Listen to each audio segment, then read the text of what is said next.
तावर्गी की दाईं बाईं रेखाओं के बारे में हम समझ रहे थे कि किस ता के बाद कौन सा अक्षर बनाया जाएगा। अगला नियम हमने पहले 3 नियम देखे। अगले चौथे नियम से हम समझते हैं कि यदि चावर्ग के बाद चावर्ग पहले आता हो फिर ता आता है तो कौन सा ता यूज होगा, दायां ता यूज होगा कि बायां ता यूज होगा। तो चावर्ग के बाद हमेशा दायां ता यूज होगा और ऊपर वाले हा के बाद भी हमेशा दायां ता ही यूज होगा।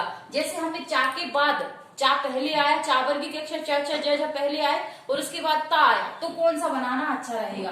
तो मान लीजिए हमने चावर्ग के अक्षर बनाए और उसके बाद हमने ये ता बना दिया तो ये ता तो स्पीड से बन जाता है। और मान लीजिए हमने चावर्ग के बाद ये वाला ता बनाया तो ये आउटलाइन स्पीड से नहीं बनती है, हाथ रुकता है और अच्छी भी नहीं लगती दिखने में।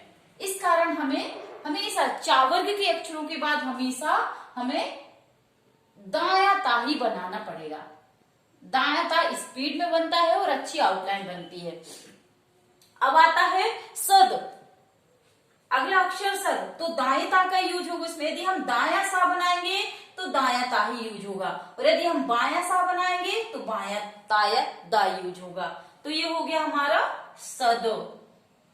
होता है हद, यदि हम ऊपर वाला हा बनाते हैं और उसके बाद बायां ता भी बना सकते हैं और दायां ता भी बना सकते हैं और ऊपर से नीचे वाले हा के साथ में हमेशा दायां ता बनेगा।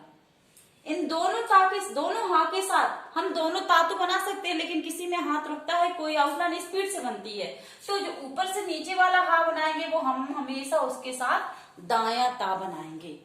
अगला नियम है कि कावर्ग, पावर्ग, या, र, ल, व, स, ह तथा मा के बाद भी बायां ता आता है। इन अक्षरों के बाद हमेशा बायां ता आएगा। जैसे कावर्ग के बाद हम तावर्ग के अक्षर लिखते हैं तो क तो स्पीड में बन जाएगा।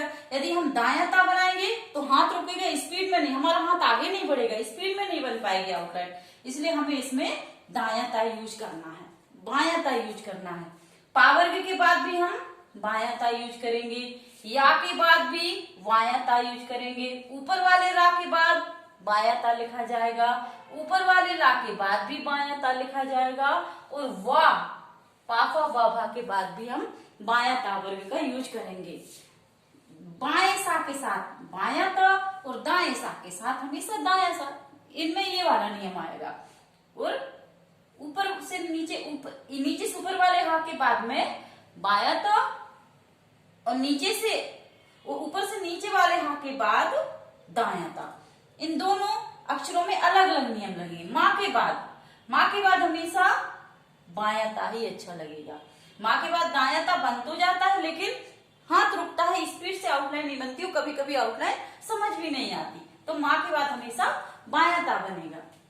टावर्ग के बाद टावर्ग और तावर्ग के बाद यदि दोनों अक्षर माँ के बाद भी कौन सा ता बनाया जाएगा, जैसे दोनों टाइप से ता बनेंगे। जैसे टा के बाद ये वाला ता बन जाएगा और ता के बाद ये वाला ता बन जाएगा। अभी हमने पहला नियम देखा कि ता के बाद तो दोनों तावर्ग के बाद भी बाएं दाएं दोनों तावर्ग के बाद भी ता आ जाएगा।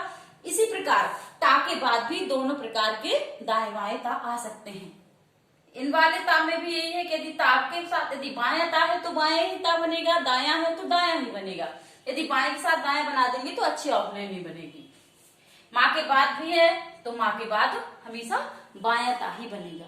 तो इस प्रकार हमने देखा कि तावर्ग के अक्षर किन किन अक्षरों से जुड़ेंगे तो कौन सी आउटलाइन अच्छी बनेगी, स्पीड से बनेगी और आउटलाइन देखने में भी अच्छी लगे, इस टाइप की आउटलाइन हमें बनानी है।